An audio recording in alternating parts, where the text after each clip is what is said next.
बिस्मिल्लाहिर्रहमानिर्रहीम। अस्सलाम वालेकुम स्टूडेंट्स, आज हम 10th क्लास की बायोलॉजी इसका चैप्टर नंबर 12 है कोऑर्डिनेशन एंड कंट्रोल। कोऑर्डिनेशन का मतलब क्या होता है? कोऑर्डिनेशन का मतलब होता है रब्त कायम करना, ताल्लुक कायम करना, एक कनेक्शन कायम करना ताकि हमारी बॉडी के टिश्यूज और बाकी ऑर्गन्स होते हैं वो मिलकर अपना काम कर सकें।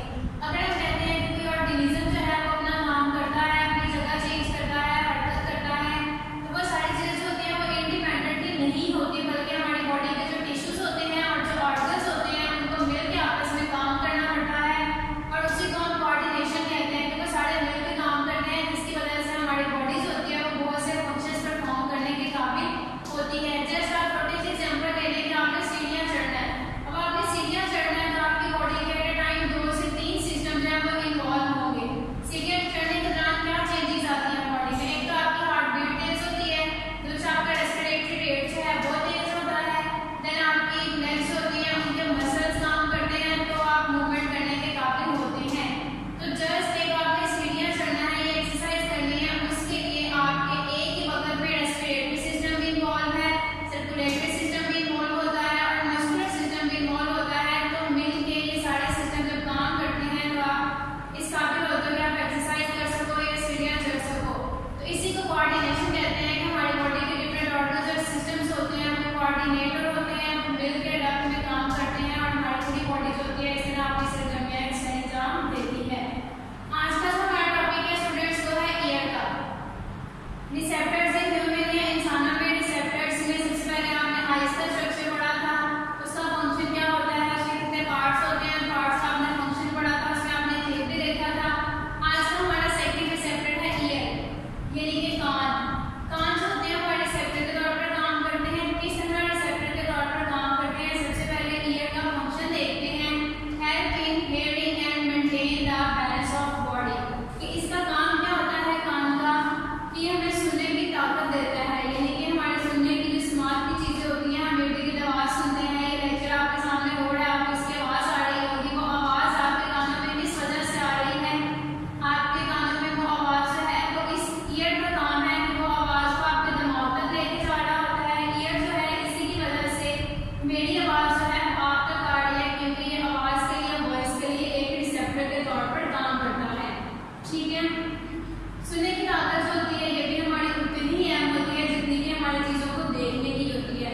हमारे कान क्या करते हैं? एक तो हमें सुनने की ताकत देते हैं, यानी कि सुनने में मदद देते हैं, and balance and maintain the balance of body, और इसके साथ साथ हमारा जिस्म जो होता है इसका तवाज़ुन बरकरार रखने में भी मदद देते हैं। तो यहाँ पे दो फंक्शन है इसके, एक हेडिंग में हेल्प करते हैं और दूसरा बॉडी के बैलेंस को मेंटेन करते हैं। अब नेक्स्ट हमारे पास हेडिंग है स्ट्रक्चर ऑफ ईयर। कि ईयर जो होता है इसका स्ट्रक्चर क्या होता है? कान जो है किन किन हिस्सों से मिलकर बना होता है? इसके 3 पार्ट्स होते हैं। आउटर ईयर होता है जिसका दूसरा नाम एक्सटर्नल ईयर भी है, सबसे बैरूनी साइड पे होता है। मिडल ईयर होता है जो कि दरमियानी कान है, और इनर ईयर होता है जो कि सबसे अंदरूनी साइड पर होता है। अब ये 3 बेसिकली पार्ट्स हैं ईयर के, लेकिन इन 3 पार्ट्स को मजीद आगे डिवाइड किया गया है। सबसे पहले आउटर ईयर है। आउटर ईयर के 3 पार्ट्स हैं आपके सामने, एक पिन्ना होता है, दूसरा ऑडिटरी कैनाल है और तीसरा आपके पास एयर ड्रम है। इसी तरह मिडल ईयर को देखा जाए तो मिडल ईयर के भी 3 पार्ट्स होते हैं। फर्स्ट वन बोन्स होती है, इसके अंदर 3, सेकंड इसके अंदर ओवल विंडो होती है और थर्ड इसके अंदर यूस्टेकियन ट्यूब होती है। इसी तरह इनर ईयर यानी कि अंदरूनी कान को देखा जाए तो इसके भी 3 पार्ट्स होते हैं। वेस्टिब्यूल होती है, इसके अंदर सेमी सर्कुलर कैनाल्स होती हैं और कोक्लिया होती हैं। सर्कल का मतलब होता है चीज जो कि दायरानुमा होती है और सेमी सर्कल का मतलब होता है हाफ दायरा। ये कैनाल्स होती है ये हाफ दायरे की तरह की होती है, हाफ सर्कल होती है, इसलिए यहाँ पे इनको सेमी सर्कुलर कैनाल का नाम दिया जाता है। तो ये जो है इसके 3 बेसिक पार्ट्स होते हैं और आगे तीनों पार्ट्स हैं, इनके आगे फर्दर डिवीजन है। ये तीनों पार्ट्स होते हैं मजीद आगे के हिस्सों पर मुश्तमिल होते हैं। अब नेक्स्ट हमारे पास है इन हिस्सों की डिटेल है कि 3 पार्ट्स होते हैं, इनकी डिटेल क्या है। सबसे पहले आपके पास है एक्सटर्नल ईयर, यानी कि बैरूनी कान जो सबसे बाहर वाली साइड पे आपको नजर आता है। उसके 3 पार्ट्स आपने पढ़े हैं, पिन्ना होता है, ऑडिटरी कैनाल होती है, एंड थर्ड वन जो है वो क्या होता है? एयर ड्रम होता है। ठीक है, तो ये 3 पार्ट्स होते हैं वो एक्सटर्नल ईयर के या बैरूनी कान के होते हैं। जो आपका एयर ड्रम है इसको टेम्पेनम भी कहते हैं। सबसे पहले पिन्ना की तरफ है कि पिन्ना जो होता है ये किस तरह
तो तीन हिस्से हैं।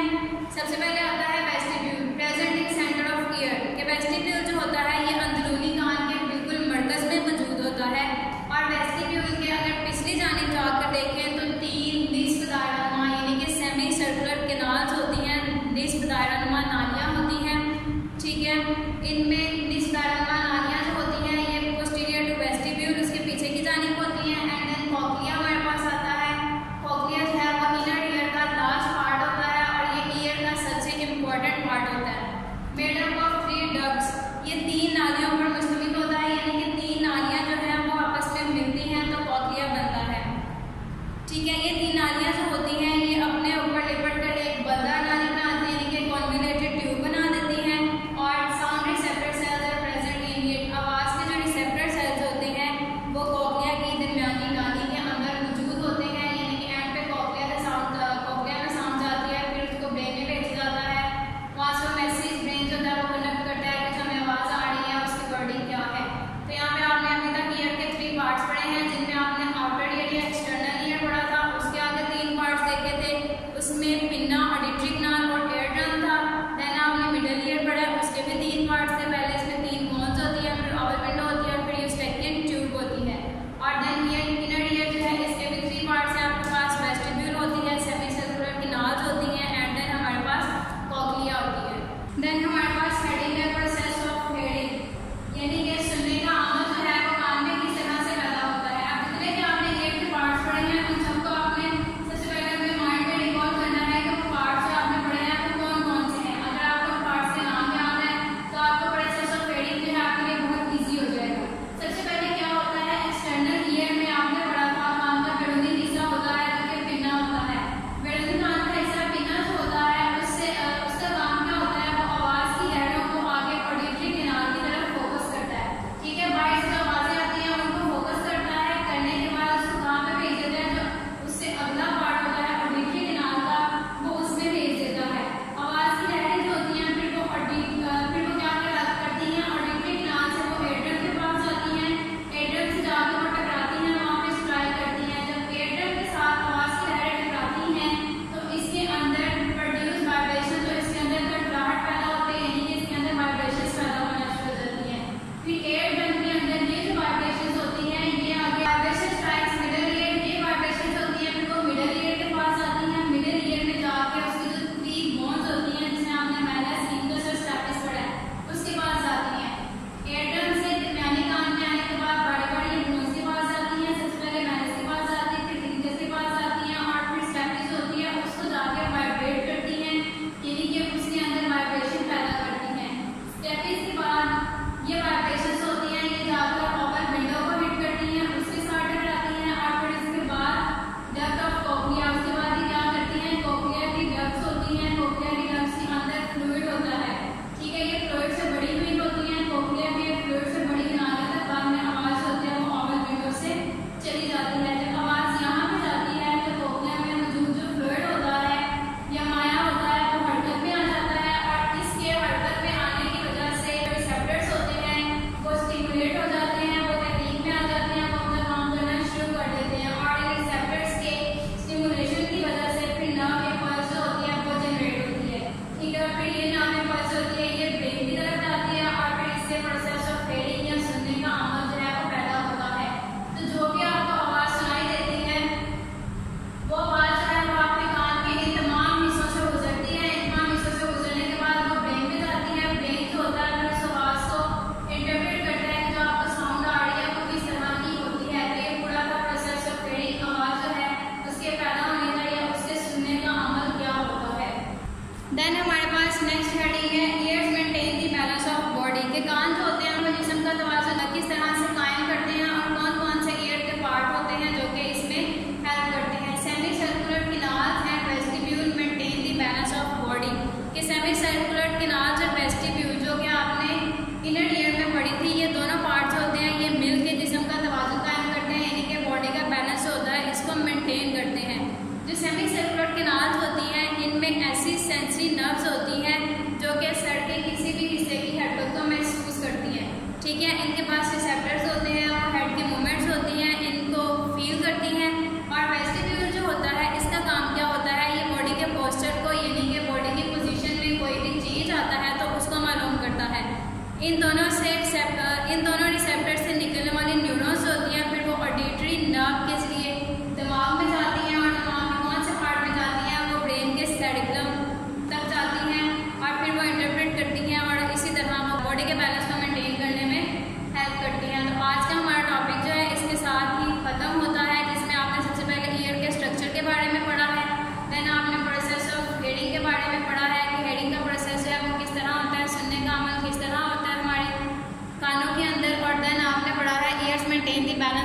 बॉडी के हमारे कान जो होते हैं वो जिस्म का तवाज़ुन कायम करने में मदद देते हैं। इसमें एक क्लिप है जो कि एनाटॉमी ऑफ ह्यूमन ईयर आपको बताएंगे। इसमें ह्यूमन ईयर जो होता है वो किन किन पार्ट से, किन किन स्ट्रक्चर, कौन कौन से स्ट्रक्चर इसके अंदर होते हैं। ह्यूमन ईयर देखा जाए इसके 3 पार्ट्स होते हैं। आउटर ईयर होता है, देन हमारे पास मिडल ईयर होता है और इसके बाद लास्ट में हमारे पास होता है इनर ईयर। ठीक है, ये 3 पार्ट्स होते हैं ईयर के। अब सबसे बाहर आउटर ईयर देखा जाए तो ये पिना के ऊपर कंसिस्ट होता है और ये डेलिकेट पार्ट होता है एयर का जो कि इनर साइड्स को प्रोटेक्ट करता है। उसके बाद एक्सटर्नल ऑडिटरी मेटस होता है जो कि एयर कैनाल भी कहते हैं इसको, और ये आगे की तरफ साउंड वेव्स को भेजता है। पिन्ना जो होता है वो क्या करता है, बाहर से आने वाले साउंड्स को अंदर की तरफ डायरेक्ट करता है और इसको नेक्स्ट पार्ट में भेजता है। बाद में मिडल ईयर देखा जाए तो इसके ये टेम्पोरल एरिया ऑफ स्कल में मौजूद होता है और इसके पास एयर ड्रम होती है, टेम्पेनिक मेम्ब्रेन होती है, ऑसिकल्स होते हैं। इसके अलावा यूस्टेशियन ट्यूब होती है इसके अंदर, ये पार्ट्स होते हैं। ठीक है, टेम्पेनिक मेम्ब्रेन जो होती है वो कनकेव एरिया होते हैं जो कि 60 और 90 मिलीमीटर के दरमियान होता है और इसकी थिकनेस देखी जाए तो 700 तक होती है और इसके अंदर बहुत ज़्यादा ब्लड सप्लाई मौजूद होती है। ठीक है, इसके बाद देखा जाए साउंड वेव जो होती है वो एयर कैनाल से होती है टेम्पेनिक मेम्ब्रेन के साथ, इसको टेम्पेनिक मेम्ब्रेन पे स्ट्राइक करती है जिसकी वजह से ऑसिकल्स जो होते हैं वो मूव होना शुरू हो जाते हैं। ठीक है, इसकी मूवमेंट आपको नज़र आ रही है। मिडल एयर के पास ऑसिकल्स होते हैं। सबसे पहले जो होता है ऑसिकल्स आपको नज़र आ रही है, सारे जो होते हैं वो एक चेन के अंदर कनेक्टेड होते हैं मिडल ईयर के अंदर। ठीक है, और इसके ज़रिए साउंड जब ये वाइब्रेट करते हैं तो साउंड आगे की तरफ जाती है। सबसे पहला जो होता है मेलियस होता है यानी कि हैमर होता है, दूसरा एनकस होता है, एनविल, एंड थर्ड जो होता है स्टेपिस होता है यानी कि स्टेरअप होता है। ये इन तीनों के नेम है और ये तीनों जो होते हैं आपस में जुड़े होते हैं। हैमर जो होता है वो टेम्पेनिक मेम्ब्रेन के साथ अटैच होता है और स्टेपिस के साथ होता है और फिर आगे स्टेपिस जो होती है वो जाके आगे ओवल विंडो के साथ जुड़ी हुई होती हैं। ठीक है, ये सारे जो होते हैं ये लिगामेंट्स की मदद से अपनी जगह पर प्लेस होते हैं। टेम्पेनिक मेम्ब्रेन जो होती है वाइब्रेट करती है जब साउंड आती है। फिर ये जो होती है एयर ड्रम जो होता है मेलिस को मूव करता है। फिर ये मेलिस जो होता है इससे इनकस जो होती है वो भी वाइब्रेट होना शुरू हो जाती है और इनकस की वजह से फिर आगे स्टेपिस जो होती है ये भी वाइब्रेट होना शुरू हो जाती है। ठीक है, इन सब की वाइब्रेशन की वजह से क्या होता है, जो साउंड की वेव्स होती हैं फिर वो कॉक्लिया में जाती हैं और उसको जाके करती हैं। इनर ईयर में 2 डिस्टिंक्ट पोर्शन होते हैं, वेस्टिबुलर पोर्शन होता है जो कि और सेमी सर्कुलर कैनाल्स होती हैं और दूसरा देखा जाए तो ऑडिटरी पोर्शन यानी कि कॉक्लिया होता है। इसके पास क्या होते हैं, इसके पास साउंड के रिसेप्टर्स होते हैं। वेस्टिब्यूल देखा जाए तो इसके पास 3 सेमी सर्कुलर कैनाल्स होती हैं। हर कैनाल से होती है इसका स्वेलन एंड होता है जिसको हम एम्प्यूला कहते हैं और 2 इसके पास सैक्स होती हैं, यूट्रिकल होती है और सैक्यूल होता है। ये जो होता है इसके अंदर फ्लूइड्स भी होते हैं और सेंसरी सेल्स भी होते हैं जो कि हेड के मूवमेंट को देखते हैं और बॉडी के पोस्चर को देखते हैं क्योंकि ये बॉडी के बैलेंस करने का काम करते हैं। वेस्टिब्यूल देखा जाए रेटिना के अंदर देखा जाए रिसेप्टर्स भी होते हैं जो कि आइज़ के लिए भी मौजूद होते हैं। कॉक्लिया देखा जाए तो ये स्नेल शेप की होती है। ठीक है, और स्नेल शेप जैसे सिप्पी की शक्ल होती है वैसे की होती है और ये पीछे जुड़ी हुई होती है एक पोर्शन के जरिए, जैसे आपको पैरेट कलर का नजर आ रहा है। ये नर्व्स होती हैं जो कि मैसेज को लेकर भी आती हैं और लेकर भी जाती है। ये 35 to 40 मिलीमीटर लॉन्ग होता है कॉक्लिया का जो पोर्शन होता है। Thank you so much students.